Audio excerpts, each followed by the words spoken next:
Hello guys, this is Rango Kaushik and you are welcome our channel UPSC accessible.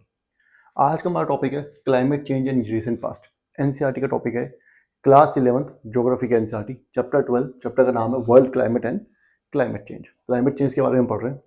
Last class में हमने पढ़ा था कि क्लाइमेट चेंज होता क्या है, ग्लोबल वार्मिंग और क्लाइमेट चेंज में क्या फर्क है, ये भी हमने पीछे पढ़ लिया था। ठीक है, अब क्योंकि क्लाइमेट चेंज हो रहा है, देखो टॉपिक समझो। टॉपिक क्या कह रहा है? टॉपिक कह रहा है climate change in recent past. हमने लास्ट क्लास में पढ़ा कि क्लाइमेट चेंज एक नेचुरल प्रोसेस है। ठीक है, जब एंथ्रोपोजेनिक फैक्टर्स भी इसको एसिलेट कर देते हैं तो ग्लोबल वार्मिंग हम बोलते हैं। लेकिन क्लाइमेट चेंज नेचुरली भी होता है, और अगर क्लाइमेट चेंज नेचुरली होता है तो इसका मतलब पहले भी क्लाइमेट चेंज हुआ है। हमने ये पढ़ा कि क्लाइमेट चेंज होता है बड़े स्तर पे, ग्लेशियर और इंटरग्लेशियर पीरियड्स जो जिनको हम बोला। लेकिन कुछ छोटे लेवल पे भी क्लाइमेट चेंज होते हैं, जैसे कि 100 सालों में कितना क्लाइमेट चेंज हुआ, पिछले 200 सालों में, या अर्थ के रेस्पेक्ट में देखा जाए तो 1000 साल भी रिसेंट में ही आएगा। ठीक है, तो अगर हम रिसेंट की बात करें, पिछले कुछ 100 सालों में या 1000 साल में कितना जरा क्लाइमेट में फ्लक्चुएशंस आई हैं, उनके बारे में आज हम पढ़ने वाले हैं। क्या कह रही है? Variability in climate occurs all the time. Climate में वेरिएबिलिटी होती रहती है। जो डे टू डे वेरिएबिलिटी है उसको वेदर कहते हैं। लेकिन क्लाइमेट लंबे टाइम तक एक जैसा रहता है, लेकिन फिर भी थोड़ी बहुत वेरिएबिलिटी होती रहती है। The 90 decades of last century witnessed extreme weather events। कह रहे जो पिछली सेंचुरी 20th सेंचुरी जो थी उसके जो 90th डिकेड्स थे, मतलब 1990s वाला से 2000 से पहले तक का जो वाला डिकेड है, उसमें एक्सट्रीम वेदर इवेंट्स हुए। ठीक है, क्लाइमेट चेंज से रिलेटेड। अब वो इवेंट्स कौन कौन से वो हमें बता रहा है। पहला है the 1990s recorded the warmest temperature of the century. 1990s ने उस सेंचुरी का सबसे ज्यादा वार्मेस्ट टेम्परेचर रिकॉर्ड किया है। Some of the worst floods around the world, और वर्स्ट फ्लड्स भी हुई हैं। ओब्वियसली बात है, टेम्परेचर ज़्यादा होगा तो मेल्टिंग भी ज़्यादा होगी, नदियों में पानी ज़्यादा आएगा, और इवेपोरेशन ज़्यादा होगा तो बारिश भी ज़्यादा हो सकती है, तो नदियों में फ्लड आ ही जाएगी। ठीक है, लेकिन ये आपको याद रखना है, ये फैक्ट है कि 1990s में वार्मेस्ट टेम्परेचर रिकॉर्ड किया गया पूरी सेंचुरी का, 20th सेंचुरी का, और सबसे ज़्यादा फ्लड्स भी इसी टाइम पे आई थी उस सेंचुरी में। ठीक है, the worst devastating drought in the Sahel region south of Sahara Desert from 1967 to 1977 is one of the such variety। अब यहाँ पे इसने एक और एग्जांपल दिया है। क्या एग्जांपल दिया है? एक तो ये दिया कि सबसे ज्यादा टेम्परेचर जो रिकॉर्ड किया गया, वार्मेस्ट जो रहा सेंचुरी डिकेड कौन सा, 1990s वाला। दूसरा इसी टाइम पे सबसे ज्यादा फ्लड्स, जो वर्स्ट फ्लड्स थी वो भी इसी टाइम पे आई। दूसरा क्या कह रहा है ये कि जो मोस्ट डिवास्टेटिंग जो ड्रॉट थी वो भी इसी टाइम पे रिकॉर्ड की गई। कहाँ पे? सहारा रीजन में। सहारा रीजन कहाँ पे है? South of Sahara desert, sorry Sahel region में, which is south of Sahara desert. कौन से टाइम पीरियड में? 1967 टू 1977। ठीक है, अब यहाँ पे देखो, मैं आपको यहाँ पे एक होमवर्क दे रहा हूँ। ठीक है, होमवर्क ये है आपको कि मैपिंग के लिए, ठीक है, मैपिंग के लिए आपको पहले तो साहेल रीजन देखना कहाँ पे है। साउथ ऑफ सहारा डेजर्ट है, दो टर्म्स आएंगे यहाँ पे, साहेल रीजन और सहारा डेजर्ट। फिर आपको सहारा डेजर्ट देखना है, मोटा मोटा तो आपको पता ही होगा। लेकिन आपको इसमें देखना क्या, आपको ये देखना है कि साहेल रीजन जो वहां पे कौन कौन सी कंट्रीज है, और सहारा डेजर्ट जो वहां पे कौन कौन सी कंट्रीज है, और उनको लिख करके रख लेना है।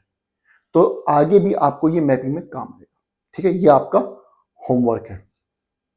समझ आ गया? अगला पॉइंट क्या है? ड्यूरिंग 1930s में क्या हुआ? Severe drought occurred. बहुत ज्यादा खतरनाक ड्रॉट आई थी। कहां पे? South western great plains of United States. South western great plains हैं यूनाइटेड स्टेट्स के, described as dust bowl. Dust bowl क्यों बोल रहे हैं इसको? क्या होता था कि इतनी ज्यादा ड्रॉट आई थी कि वहां पे मिट्टी बिल्कुल सूख गई थी, और आंधी चलती थी, तो आंधी इतनी ज्यादा चलती थी कि अभी जब आंधी चलती थी तो कई कई फुट रेत जमा हो जाती थी, बहुत ज्यादा रेत जमा हो जाया करती थी। ठीक है, किसी भी रीजन में बहुत ज्यादा रेत जो बहने लगी थी, तो इसलिए इसको डस्ट बोल का रीजन कहा जाता है। मेनली एंथ्रोपोजेनिक ही थी। ठीक है, इसके बारे में कभी बात करेंगे। आगे क्या कह रहा है? Historical records of crop yield and crop failures. कहीं पे कोई क्रॉप हो रही है, कहीं पे कोई क्रॉप नहीं हो रही, अगर टेम्परेचर चेंज होगा, है ना। Of flood and migration. Flood and migration of people tell about the effects of climate change. Climate change के इफेक्ट क्या है? पहला तो क्रॉप यील्ड और क्रॉप फेलियर। अब यहाँ पे एक चीज ध्यान रखना, मान लो टेम्परेचर चेंज होता है, क्लाइमेट चेंज होता है, टेम्परेचर कम होता है या ज्यादा होता है। अब एग्जांपल लेते हैं, टेम्परेचर कम हो रहा है, कोई क्रॉप ऐसी होगी जो पहले वाला टेम्परेचर मान लीजिए 40 है, उस 40 में उस क्रॉप को हम ग्रो कर सकते हैं। लेकिन अगर टेम्परेचर एकदम से गर्म नीचे जाएगा तो वो क्रॉप अब नहीं हो पाएगी, तो क्रॉप फेलियर हो सकता है। या सबसे बड़ा एग्जांपल अपने अगर देश में देखें तो मॉनसून, क्लाइमेट चेंज की वजह से क्या होता है, मॉनसून ठीक से डेवलप नहीं हो पाता, मॉनसून वेव्स, तो मॉनसून इंडिया में नहीं, कई बार क्या होता है लेट हो जाता है या मॉनसून ढंग से नहीं आ पाता, तो उसकी वजह से क्रॉप फेलियर हो जाता है। कई बार क्या होता है क्रॉप यील्ड के मान लीजिए टेम्परेचर नीचे गया, तो जो 5 डिग्री नीचे चला गया, 35 चला गया, अब जो क्रॉप 35 डिग्री पे होती है वो क्रॉप यहाँ पे हो सकती है। तो चेंज हो रहा है कि नहीं हो रहा है ना।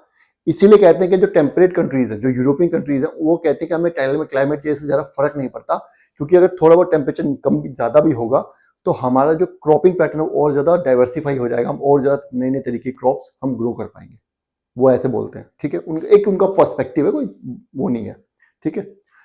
क्रॉप यील्ड हो गया, क्रॉप फेलियर समझ आ गया, क्रॉप फेलियर आपको समझ आ गया, सबसे अच्छा एग्जाम्पल मैंने मानसून ही दे दिया, ठीक है। आगे ये कह रहा है फ्लड्स एंड माइग्रेशन, फ्लड्स होंगी, माइग्रेशन भी होती।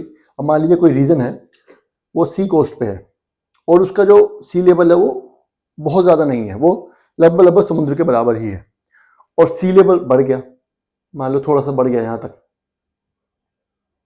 किसी वजह से, मेल्टिंग ऑफ ग्लेशियर या कुछ भी, तो ये पानी तो अंदर आ जाएगा कि नहीं आ जाएगा इस रीजन में, ये रहने लायक बचेगा। अब यहाँ के लोग कहाँ जाएंगे बेचारे, है ना, उनको माइग्रेशन करनी पड़ेगी। तो ये भी क्लाइमेट चेंज का एक इफेक्ट ही है, ठीक है। इतना समझ आ गया, चलिए अब आगे बढ़ते हैं।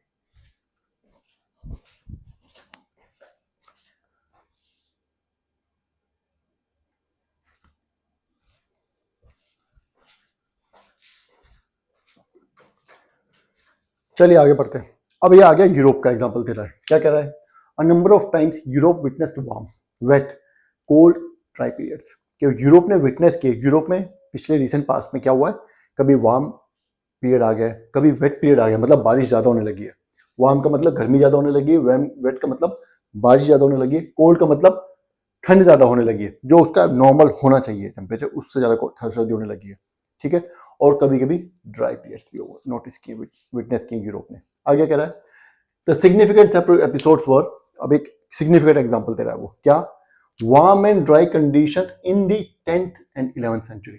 10th और 11th सेंचुरी मतलब आज से 10 से 1000 से 900 साल पहले वार्म एंड ड्राई कंडीशन इतनी ज्यादा हो गई थी कि when the Vikings settle in the Greenland, कि जब वाइकिंग्स को ग्रीनलैंड में सेटल करना पड़ा था। वाइकिंग्स के बारे में आप सब जानते होंगे, आजकल बहुत ही पॉपुलर हो गए, बहुत नेट पे क्या बोलते हैं, वेब सीरीज वगैरह आपने देखी होगी, ठीक है, इंटरनेट पे, तो वाइकिंग्स के बारे में आपको पता होगा। वो ग्रीनलैंड कब गए थे, वो 10th और 11th सेंचुरी में सेटल हुए थे। क्यों, क्योंकि यूरोप का क्लाइमेट जो है वो वार्म और ड्राई हो गया था, वहां पे उनको सर्वाइव करना मुश्किल हो रहा होगा, तो ग्रीनलैंड में सेटल हो गए, ठीक है। आगे कह रहा है Europe witnessed little ice as.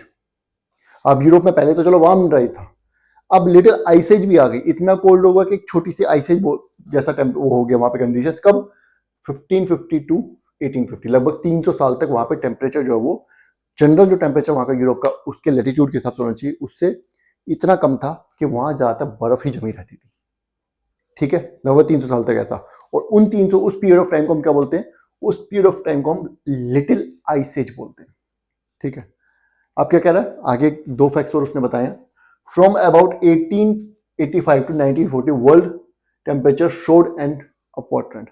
1885 से और 1940 तक पूरी दुनिया का टेम्परेचर जो एकदम से बढ़ा है। क्यों बढ़ा है, इंडस्ट्रियल रेवोल्यूशन, इंडस्ट्रियलाइजेशन तो इसी टाइम पे ज्यादा हुआ है ना, इसलिए 1885 से 1940 तक टेम्परेचर एकदम से बढ़ा। उसके बाद क्या हुआ, after 1940 the rate of increase in temperature slowed down, कि रेट ऑफ इंक्रीज बढ़ तो अब भी रहा है लेकिन रेट ऑफ इंक्रीज थोड़ा सा कम हो गई है। अब ये यहां पे क्या था, अगर मान लीजिए यहां पे 10 थी रेट ऑफ इंक्रीज, तो यहां पे 8 हो गई है, लेकिन अब भी बढ़ रहा है।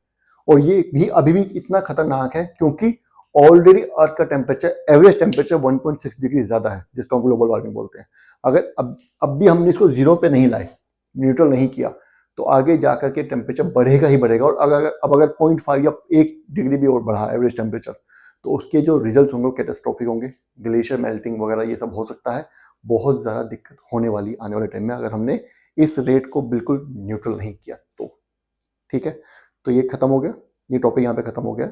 अगला टॉपिक है हमारा कॉजेज ऑफ क्लाइमेट चेंज। अब हम पढ़ेंगे कि ये क्लाइमेट चेंज होता क्यों है। इतनी सारी बातें हमने कर ली कि क्लाइमेट चेंज बार बार हो रहा है, लेकिन क्यों होता है ये हम नेक्स्ट वीडियो में पढ़ेंगे।